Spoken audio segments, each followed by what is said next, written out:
lecture. I would like to ask you if you could comment a bit on the role of the United Nations in Haiti, if you will, if it has been something that's been in line with the World Bank and the IMF approach, or it's been separate, and if you could talk about the UN's role in the world per se as an institution. Is it doing more damage, or do you make a difference between UN agencies like UNICEF and all versus like broadly the UN agencies in Haiti? In Haiti, if you could comment on that, and also on the world. I worked briefly with the UN. I'm trying to figure out how to get out of it and trying to... You were involved with UN agencies? Yeah, and I'd just like to get my moral compass right with you.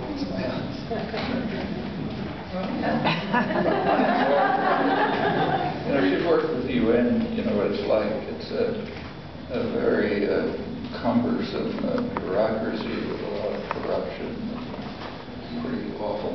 But by and large, they do about as well as they can under those conditions.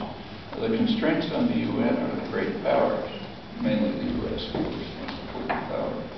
In the case of Haiti, the UN did complain publicly that, as did other aid agencies, that they weren't able to introduce aid because when the U.S., when Obama said in the immediate reaction of the United States was to send in a huge military contingent, which would go to the airport.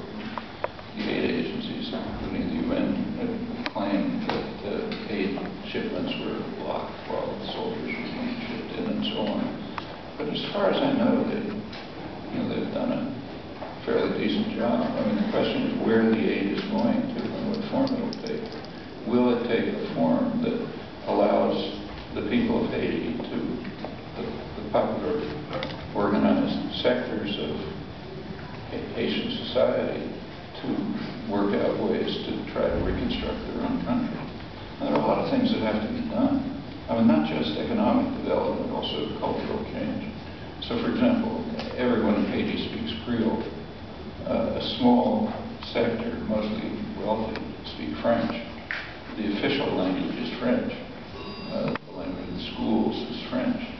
If you speak Creole, like you're 95% of the population, you barely know French, you're kind of a second-class citizen. There's no reason for that to stay. The educational program ought to be revamped so that they can use their own language, and it should become the language of the society, not French's residue from the days of French imperialism. And it's the language of religion, of course. But that's secondary to the problems of economic development, which are really extraordinary. And for one thing, the countryside has to be rebuilt. Society can't survive with huge mass of people crammed into slums and Port-au-Prince. So that means it means the kind of development that actually did take place in Taiwan. Distributing development to different parts of the country with state-organized subsidies, industrial policy designed to carry out to balance sustainable development that can succeed, as it did in Taiwan, for example, which our own country is an example itself. When the United States won its freedom, in 1786, there was advice from the leading economists of the day. Adam Smith, in particular, advised the United States on what it should do to grow and develop. His advice was pretty much what economists give the so-called developing world today. The United States, he said, should concentrate on its comparative advantage. They used the term then, but that's what it was, the things we're good at. We should be exporting fish and fur and primary agricultural products, and we should be importing industrial goods from England, where they were much more advanced, instead of trying to develop an industrial society here that would violate all the laws of economics, and would be much better for if the United States followed those policies. And pretty much the same advice that the Treasury Department, the World Bank, the economics profession, and so on gives to the Third World today. Smith also urged that the United States not try to institute a monopoly over the primary products that it produces, because you can prove in economic theory and so on that that's bad for the world economy.